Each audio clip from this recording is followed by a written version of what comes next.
नमस्कार। माली समाचार हिंदी में आपका स्वागत है। मैं दिनेश माली।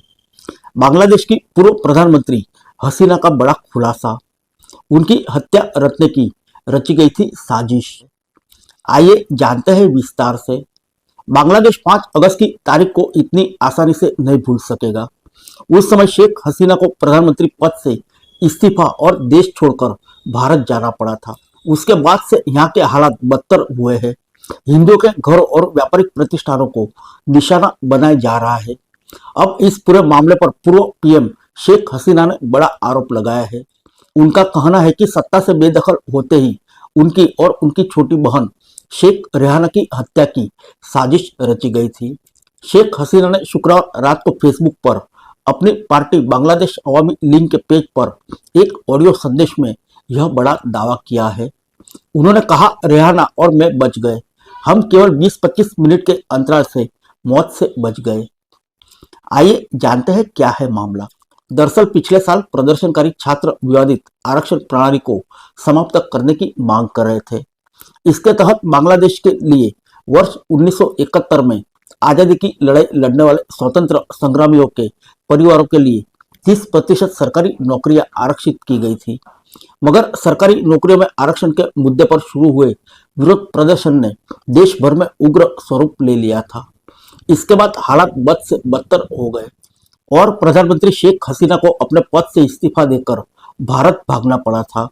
इस दौरान 600 से अधिक लोग मारे गए थे। 76 साल की हसीना के सत्ता से हटने के बाद नोबेल पुरस्कार विजेता मोहम्मद यूनुस के नेतृत्व में एक अंतरिम सरकार का गठन किया गया था। आइए जानते हैं क्या कहा शेख हसीना ने। अल्लाह की वजह से बची। अब शेख हसीना ने दावा किया है कि उनकी हत्या की कई बार साजिशें रची गई थी। उन्होंने कहा, मुझे लगता है कि 21 अगस्त को हुई हत्याओं से बचना, कोटालीपारा में हुए विशाल बम विस्फोट से बचना या 5 अगस्त 2024 को जीवित बचना अल्लाह की इच्छा है। अल्लाह का हाथ ही होगा। अगर अल्लाह की इच्छा न होती तो मैं अब तक जिंदा नहीं बचती। उन्होंने कहा, आपने बाद में देखा कि कैसे मुझे मारने की योजना बनाई गई थी। हालांकि अल्लाह की दया है कि मैं अभी जिंदा हूं, क्योंकि अल्लाह चाहता है कि मैं कुछ और करूं। उन्होंने भावुक होते हुए कहा कि हालांकि मैं पीड़ित हूं, मैं अपने देश के बिना हूं, मैं घर के बिना हूं, सब कुछ जला दिया गया है। आइए जानते हैं 2004 की साजिश के बारे में। गौरतलब है शेख हसीना की सुरक्षा बहुत ही कड़ी थी, क्योंकि वे कई हत्या की साजिशों से बच निकली थी। 2004 ढाका ग्रेनेड हमला। 21 अगस्त 2004 को बंगबंधु एवेन्यू पर अवामी लीग द्वारा आयोजित आतंकवाद विरोधी रैली में हुआ था। इस हमले में 24 लोग मारे गए थे और 500 से अधिक लोग घायल हुए थे।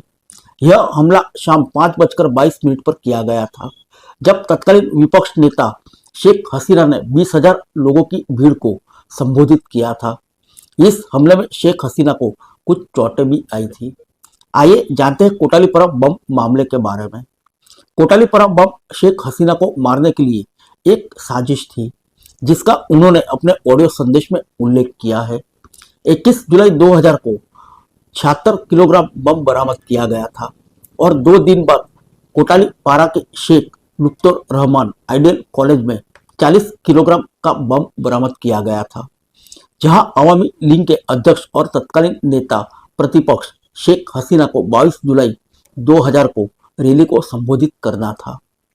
फिर मिलेंगे अगले बुलेटिन में अन्य किसी खबर के साथ। तब तक के लिए इजाजत दीजिए। नमस्कार।